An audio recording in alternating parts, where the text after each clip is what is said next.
ये तुम्हारे English subject में 4th यूनिट में सेकंड टॉपिक है, राइटिंग टेक्निक्स, जो अपने पैम्फलेट में पेज नंबर 15 से शुरू होता है। Explain meaning, features and methods of cohesion and occurrence cohesion and coherence are the pillars of any linguistic communication. सबके मीनिंग अपने देखेंगे। कोई इफेक्टिव कम्युनिकेशन इसके बिना पॉसिबल नहीं है। ये जो दोनों कंसेप्ट है उसको साथ में स्ट्रक्चर किया गया है, क्योंकि अगर आपको एक लेटर लिखना हो या रिपोर्ट लिखना हो या डॉक्यूमेंट बनाना हो या बिजनेस के अंदर कोई भी कन्वर्सेशन करना हो या फिर तुम अपने स्कूल में जो एकेडमिक ऐसे लिखते हो, वो सब के लिए लॉजिकल फ्लो के लिए इंफॉर्मेशन एक सीरीज में जानी चाहिए, लिंक टूटनी नहीं चाहिए, इसके बारे में बताना। तो सबसे पहले बात करें अपने कोहेजन की। कोहेजन का मतलब एक्चुअली इंडिकेट्स, अंडरलाइन करो, cohesion actually indicates flow and correctness of written text. यानी लय के अंदर स्टेप बाय स्टेप वो पूरी टेक्स्ट बराबर से जानी चाहिए और कनेक्ट होनी चाहिए वो एक दूसरे के साथ में। This word is related with the word cohere. Cohesion cohere के साथ में कनेक्टेड है। इसका मतलब टू स्टिक टुगेदर होता है। If the sentence is of a written text lack the conceptual and structural connectedness, यानी अगर टेक्स्ट एक सेंटेंस दूसरे सेंटेंस से कोई तरह से कनेक्टेड ना हो पाए तो वो बिल्कुल अनक्लियर हो जाएगा। वेग का मतलब भी अनक्लियर हो जाता है और समझना डिफिकल्ट। जैसे कि profit of the company is rising, cost and debt of company is also rising. इसमें कोहेजन है ही नहीं, क्योंकि अगर प्रॉफिट बढ़े ना तो होना क्या चाहिए कि तुम्हारी डेट यानी तुम्हारा देवा कम होना चाहिए। पर अगर ऐसा नहीं है तो इसका मतलब ये दोनों में कोई कनेक्शन नहीं दिख रहा है हमको। As we develop our text, paragraph, essay, letter, etc., our ideas must maintain link to each other and they should be logically connected with referencing and linking words. तो ये connected होने चाहिए reference words के साथ में। English के अंदर the pronouns often function as referencing words. For example, words like this, these, it, etc. are referencing word. अगर मैं किसी का नाम लेता हूँ उसकी जगह पे दूसरी बार में ही अगर या तो शी यूज करता हूँ तो ये रेफरेंसिंग हो गया। उसी तरह से मैं किसी जगह का नाम लेता हूँ, उस जगह की जगह पे मैं दूसरी बार दीज या तो दीज यूज करूंगा या तो इट यूज करूंगा, तो ये रेफरेंसिंग वर्ड हो गया।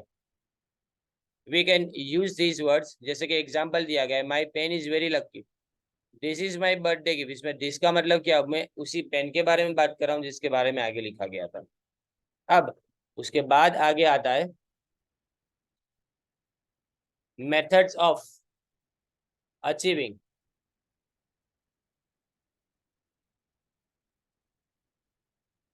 Methods to achieve good cohesion. तो पहले लिखा गया है रिपीटेड वर्ड्स और ideas. Repeating words without making our writing boring is possible. कुछ वर्ड को रिपीट करे जाओ और ये कोहेजन अचीव करने के लिए जरूरी है। We can use synonym, use आएगा बीच में जो नहीं लिखा है। वी कैन यूज सिनोनिम, यहाँ पे यूज लिखना है दोनों के बीच में। For the purpose let us look at the following paragraphs where such words and phrases are given in bold. जैसे यहाँ लिखा गया है, cohesion is an important feature of academic writing. It can help ensure that your writing cohere, यानी एक दूसरे के साथ में connected writing, which will make it easier for the reader to follow the main ideas in your essay or report. तो तुम्हारे ideas को एसे या तो रिपोर्ट के अंदर फॉलो कराना आसान हो जाता है। अब इसमें रिपीटेड वर्ड्स और रेफरेंस वर्ड, ये एग्जैक्टली जो आप पढ़ रहे हो ना अभी, ये सब पुराना सिलेबस है, इसमें नया कुछ नहीं है, यानी लास्ट स्टेप भी यही था। इसमें रेफरेंस वर्ड्स बताऊं, रेफरेंस वर्ड में याद रखो सिंपल, उसको डायक्टिक वर्ड्स बोलते हैं। सेकेंड लाइन में लास्ट वर्ड है देखो, यानी उसके बारे में ऑलरेडी कोई जगह पे लिखा गया है वो रेफरेंस वर्ड, उसको है ना अपने इट से यूज करके रिप्लेस करेंगे these that there या तो here, ये ऐसे वर्ड्स होते हैं। और नॉर्मली हमने बात करनी हो ऐसी तो उसको आइटलिक्स में लिखा हुआ देख सकते अपने, लेकिन नहीं देखना यहाँ पे, ये इसको ओमिट कर दो, लेटेस्ट वाला जो पूरा सेंटेंस है ना उसको निकाल दो, कोई मतलब नहीं बनता इसका।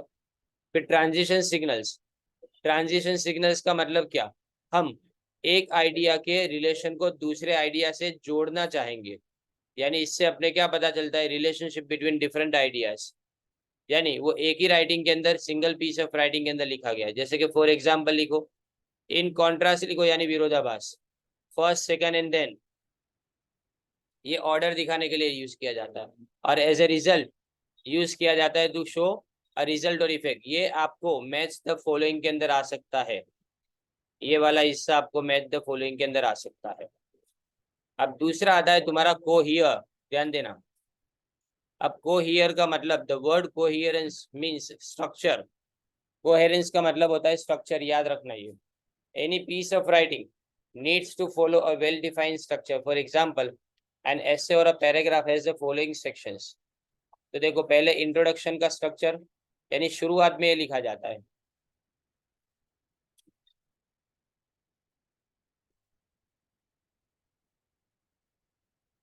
देखिए इसमें इंट्रोडक्शन स्ट्रक्चर में, at the beginning of an essay for paragraph we need to tell the reader को अपने बताएंगे, क्या बताएंगे अपने उसको, कि जिस एसे के बारे में आप सोच रहे हो लिख रहे हैं वो किसके बारे में और इसका मतलब क्या होता है। The introduction actually include general statement about the topic, हम इसके बारे में किसके बारे में बात करेंगे, जनरल स्टेटमेंट के बारे में। Specific statement about the topic and purpose of the essay, यानी इस एसे का मकसद क्या है उसके बारे में अपने बात करेंगे। Main body of essay, an essay usually consist of more than one paragraph, एक से ज्यादा पैराग्राफ एसे के अंदर होते हैं। दे में deal with a single ideas, while breaking the paragraph we need to keep in mind that each paragraph should have one central idea, यानी एक ही आइडिया वाले दो पैराग्राफ नहीं बनाने, हर पैराग्राफ का आइडिया अलग होना चाहिए और सेंट्रल आइडिया हर पैराग्राफ का सेम होना चाहिए, यानी पूरे पैराग्राफ का आइडिया सेम होना चाहिए सब। We can use the following step, एक तो क्या करेंगे, सेंट्रल आइडिया उसके अंदर इंट्रोड्यूस करें, फिर उस सेंट्रल आइडिया को बाद में एक्सप्लेन करें, फिर उसको एग्जाम्पल से इलस्ट्रेट करें, यानी उसमें एग्जाम्पल देंगे, और लास्ट में उसका कंक्लूजन बनाएंगे, कंक्लूजन यानी फाइनली उसको एंड कर देना। अब कंक्लूजन स्ट्रक्चर यानी वो समरी होती है पूरे हिस्से की, और उसमें ओपिनियन दिया जाता है, यानी कोई मंतव्य, रिकमेंडेशन मतलब सूचन, या तो प्रिडिक्शन, कोई धारणा उसके अंदर लिखी जाती है। To maintain coherence we need to bind all these three together and give it a perfect structure, उसका स्ट्रक्चर प्रॉपर्ली बने उसके बारे में अपने ध्यान देंगे। अब राइटिंग स्किल्स के बारे में लिखा गया है, देखिए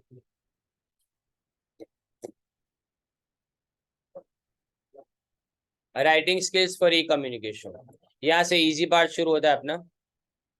explain format and rules of writing skills,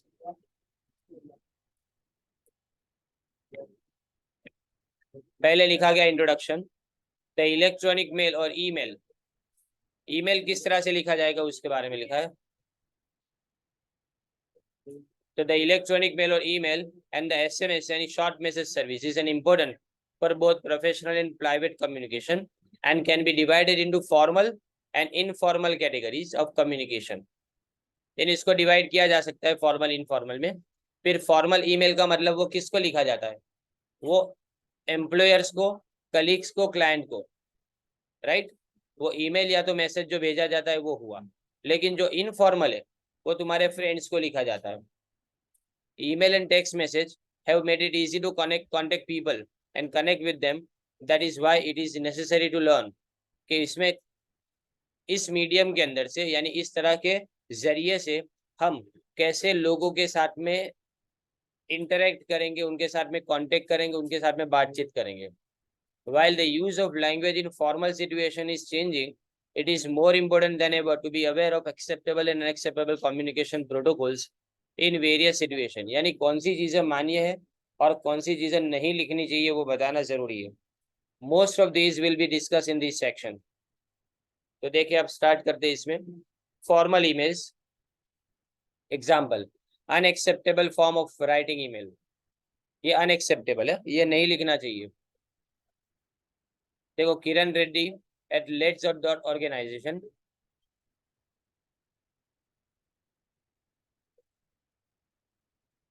फिर उसके अंदर लिखने वाले का नाम लिखा गया है, ईमेल एड्रेस, उसके बाद में सब्जेक्ट लिखा है super urgent C SF, SF का मतलब as soon as possible. Hi madam, I send you the file in the morning, have you seen it yet? Let me know ASAP. I can't proceed with negotiation, otherwise deadline is soon. Thanks, Sharon. PS, by the way, I sent you a text about this some 15 minutes ago. You haven't replied yet. यानी इसने कैसे बात की है? इसने सबके अंदर खराब तरीके से बात की है, एकदम रूडली बात की है। क्लाइंट के साथ में इस तरह से बात नहीं कर सकते, या इवन हमारे सप्लायर के साथ में भी ऐसी बात नहीं कर सकते। इन अ world which depends on the internet and its modes of communication for survival, certain rules and protocol, कुछ प्रोटोकॉल और रूल्स चाहिए अपने, जिससे slow but sure descent into digital chaos rules and protocols with chaos का, digital chaos का मतलब क्या? सामने वाले को बुरा लग जाए, वो डिजिटल chaos हो गया, बराबर ने। लिखने में हमेशा याद रखो कि मैं किसी से फोन पे बात करता हूँ, नजर की शर्म नहीं है, क्योंकि सामने वाला है ही नहीं मेरे सामने। अगर एसएमएस करना हो ना, बिल्कुल ब्लंट एसएमएस करेंगे। मैं तुमको कोई चीज पूछूंगा ना अभी, तो तुम रिप्लाई ना दो, तुम जानबूझ के ऊपर नोटिफिकेशन में देख लो, फिर अंदर देखो ना, तो मुझे ऐसा जता रहोगे तुमने जैसे मैसेज पढ़ा ही नहीं, बट ऑलरेडी तुम पढ़ चुके हो। तो ये सब डिजिटल कैओस है, समझे ना। तो सब्जेक्ट लाइन देखो इसमें कैसे होना चाहिए। इसमें जो ऊपर लिखा है उसमें क्या क्या चीजें यूज की गई, पहले तो सुपर लिखा है और एसएफ लिखा है, अनसुटेबल है। फॉर्मल ईमेल में ये नहीं लिखना चाहिए, ये बैड इंप्रेशन होती है कि जो रीड करे ना एक्चुअल कंटेंट, उसके पहले तुम्हारी खराब इंप्रेशन सामने वाले के ऊपर पड़ जाती है। Leaving the subject line blank is also इनएडवाइजेबल।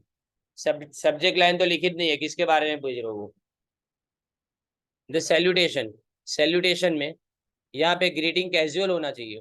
Casual मतलब सामने वाले को हाई लिख के नहीं बोल सकते, और कैजुअल नहीं होना चाहिए और इनअप्रोप्रिएट भी नहीं होना चाहिए, सॉरी। ये कैजुअल यानी इस तरह से हाई लिख के नहीं भेज सकते उसको, वो सामने वाला कोई तुम्हारा दोस्त नहीं है कि उसको हाई लिखेंगे, वो तुम्हारा क्लाइंट या तो तुम्हारा सप्लायर है। With respect to the context of email and the relation of the sender to recipient. With the body, ideally email की जो कंटेंट बॉडी होती है बहुत स्मॉल होती है, which it is here, however it is also abrupt, यानी sentence अधूरे अधूरे लिखे गए। और कैपिटल का यूज ये इंप्रेशन देता है कि the sender is at once shouting and demanding. अगर कैपिटल यूज करेंगे मतलब भार दे रहे हैं किसी के ऊपर, तो मतलब तुम चिल्ला के लिख रहे हो ऐसा। अर्जेंट लिखेंगे ना कैपिटल में, तो इसका मतलब साले जल्दी भेज, मतलब ये होता है, समझे कि नहीं। अब उसके बाद में ending and signature. The ending of the salutation is callous, यानी कोई भी फीलिंग के बिना है, और इम्पोलाइट है। In this context, the sender does not provide any details of designation either, यानी वो भी नहीं बता रहा है कि लेटर लिखने वाला कौन है, उसका रुतबा क्या है, उसका स्टेटस क्या है कंपनी के अंदर। फिर post script, ideally a formal email should be follow up with another email if any other any detail has been left out. In the given example, post script is unnecessary, rude and nagging. हमने क्या बोला कि तुमको SMS भेजा है, तुमने उसका reply भी नहीं दिया, ये भी गलत है। यानी वो इलेक्ट्रॉनिक मैसेज 15 मिनट में दूसरी बार भेज रहा है। आगे लिखा है कि 15 मिनट के पहले मैंने एसएमएस भेजा था, 15 मिनट के बाद मैं दूसरा मैसेज भेज रहा हूँ। तो इसका मतलब आप बॉम्बार्डिंग करो, एक साथ में धड़ाधड़ मैसेज करें ना ऐसा। कई बार अपने ना ग्रुप में भी ऐसा होता है, तुम्हारे किसी को कोई इन्फॉर्मेशन चाहिए ना, तो पहले एक क्वेश्चन मार्क, फिर दूसरा क्वेश्चन मार्क, फिर फुल स्टॉप, ऐसे 8-13 वर्ड्स लिखा करेंगे। पर तुम दोस्तों में करो तो चले, पर तुम तुम्हारे क्रिएटर या क्लाइंट के साथ में ऐसा करो तो वो बिजी हो तो दूसरी बार ऑर्डर नहीं देगा तुमको, बराबर ना, ये इम्पोलाइट हो गया। अब कैसे लिखा जाना चाहिए इसके बारे में बताया गया, देखो। How formal letter should be written, तो पोलाइट होना चाहिए और रिस्पेक्टफुल होना चाहिए। And the context should be, underline करो पोलाइट और रिस्पेक्टफुल को। And the content should be accordingly modified with the context. And the business email is an electronic version, ये बिजनेस ईमेल किसका वर्जन है, इलेक्ट्रॉनिक वर्जन है business letter का ही। The business email is an electronic version of business letter, जैसे बोला मैंने, and serves the same purpose, यानी वो वही मकसद पूरा करता है। And therefore typing the letter, the email should be treated as the same, underline करो, should be treated the same way as writing a formal letter, यानी जैसे लेटर लिखते हैं वैसे ये भी लिखना चाहिए। लेकिन ईमेल है ने आपको फास्टर कम्युनिकेशन प्रोवाइड करता है और डायलॉग्स के अच्छे एक्सचेंज आप कर सकते हो, बराबर। और जो एसएमएस की बात करें तो एसएमएस ज्यादा कंसाइज यानी एकदम शॉर्ट लैंग्वेज के अंदर होता है। Ideally the recipient of a formal email should reply within a day, एक दिन के अंदर वो आपको रिप्लाई दे देगा। And should they be unable to provide a sustain और adequate reply immediately, they should respond with an acknowledgement of having received the mail and the attachment with equal politeness। मतलब वो सामने से ने अगर तुम्हारा ईमेल उसका जवाब नहीं दे रहे तो कम से कम एक्नोलेजमेंट देंगे कि हाँ मुझे आपका ईमेल मिल गया। तो ये नॉर्मली कैसे होता है पता है, ऑटोमेटिक सिस्टम होती है। जैसे ही तुम ईमेल भेजते हो तो सामने से रिप्लाई तुरंत जा जाता है, ऑटो जनरेट होता है, ये रिप्लाई ऑटो जनरेट होता है। It should be indicated at the very beginning of the mail if it contains attachment and use of abbreviations। यानी ईमेल के अंदर एब्रिविएशंस अपने यूज कर सकते हैं, एब्रिविएशन यानी शॉर्ट फॉर्म, अपने शॉर्ट फॉर्म यूज कर सकते हैं, पर ये शॉर्ट फॉर्म को अपने रिस्ट्रिक्ट करते हैं which are universally recognised and appropriate in a formal context. देखो कौन कौन सी चीजें लिखी जाती है, WEF यानी कि डिफेक्ट फ्रॉम, FAQ यानी फैक्ट्स एंड क्वेश्चंस, RSVP ये ने रेस्पोंडेंस सिल्वर स्प्लिट, उसका इन RSVP बोला जाता है, उसका मतलब please reply.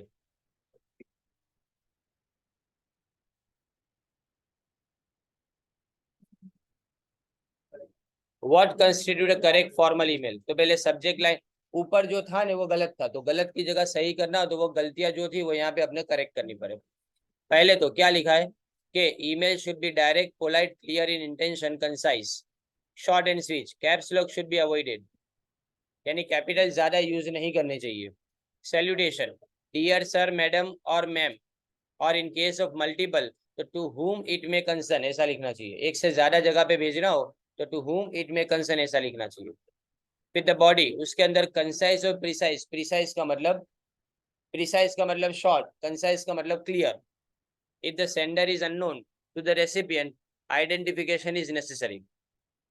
If the mail यानी अगर सेंडर पता नहीं कौन है तो आप अपनी पहचान बताओगे पहले पैराग्राफ के अंदर। And if the mail contains an attachment, it should be mentioned at the beginning, organization is key, यानी उसको बनाना चाहिए। if the mail is long and complex तो उसको अलग अलग पैराग्राफ में डिवाइड करेंगे, और अगर इंपॉर्टेंट पॉइंट्स है ना तो उसको बुलेट्स, बुलेट्स यानी क्या, सामने पॉइंट करके अपने लिखते हैं ना वो। if the matter is of some urgency तो convey it politely and crisply, short और स्वीट एकदम लिख दो कि ये एकदम अर्जेंट हमको, पर उसके लिए कैपिटल का लॉक ओपन करने की आपको जरूरत नहीं है। फिर ending and signature, the ending should be equally respectful and polite. If the correct context calls for it, it is good practice to thank the recipient in anticipation of opinion। पहले से दिन अपने उसको थैंक्स बोल दे कि wish you for a favourable reply, और यहाँ पे सिंसियरली या तो सिंसियरली योर्स लिखा जाना चाहिए फॉर्मल लेटर के अंदर।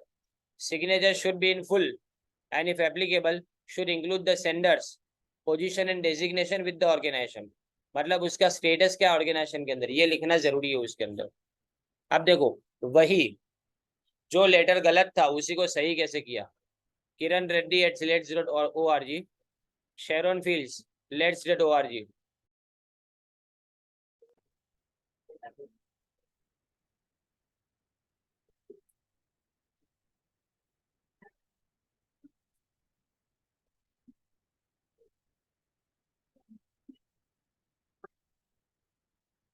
नाउ इसके बाद आता है ending and signature.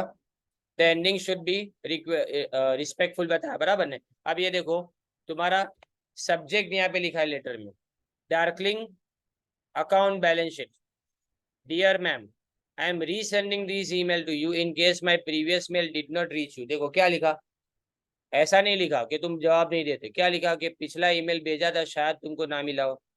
Please find attach the balance sheet and the projected cost that can be incurred upon proceeding with the Darkling Incorporation. Kindly revert with your opinion on this at the earliest so that I can contact them to negotiate।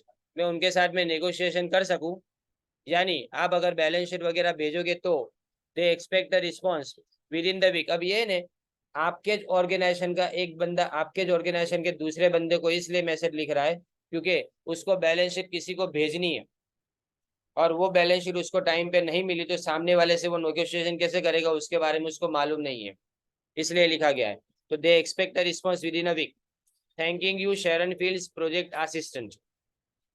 अब देखो different context, अब ये आदमी बदल गए, बराबर नहीं। Pakhi Ghosh @yahoo.com, Gupta Sheetal @gmail.com। Invitation to school fest, यहाँ हेलो लिखा है। I am Sheetal Gupta, head girl of saint Mary high school, and this is to invite your school to our annual fest which will be held from 19th to 21st of December 2016. Please find attached all the details and a poster for the event. We hope your school will participate in our fest and help us in making it a success.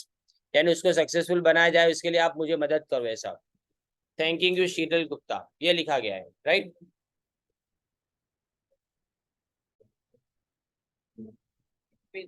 तुम्हारे informal letters, informal emails. Unlike formal email, the informal email does not come with as many rules. इसमें ज्यादा rules नहीं होते क्योंकि ये किसको लिखे जाते हैं, friends and family in general. तो इसमें अपने एब्रीविएशन यूज कर सकते हैं, यानी अगर ग्रेट लिखता हूं तो GR8, SF यूज कर सकते हैं, TTYL,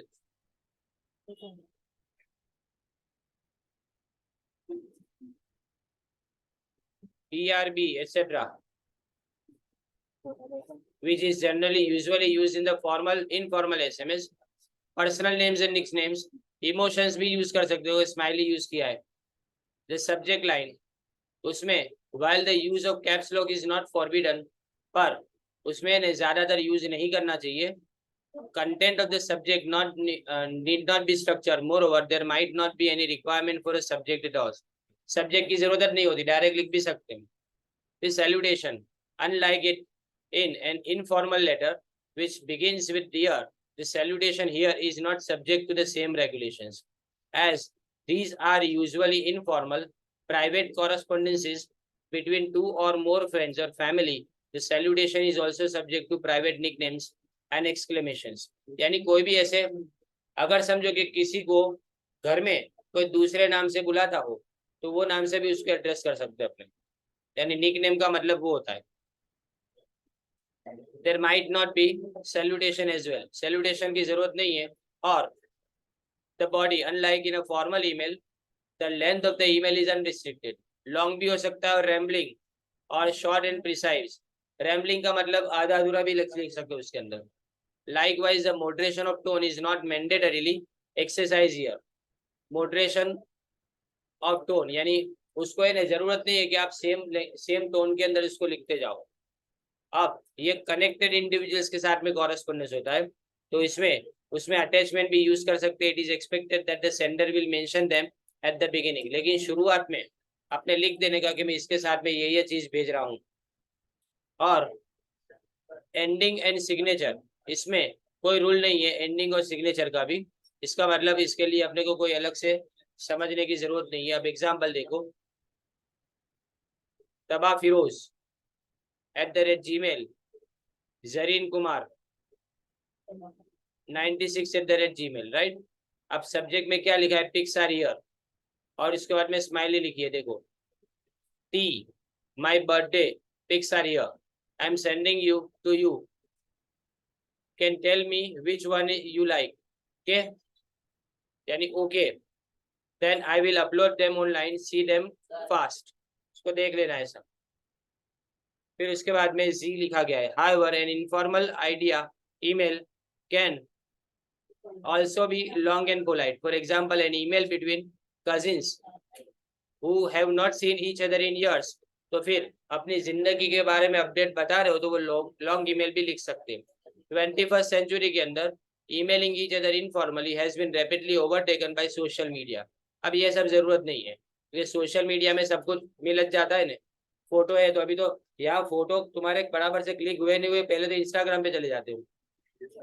Despite this, the formal email remains while vital यानी important for communication professionally, यानी फॉर्मल ईमेल ज्यादा जरूरी है, ये वाला ज्यादा जरूरी होता नहीं है।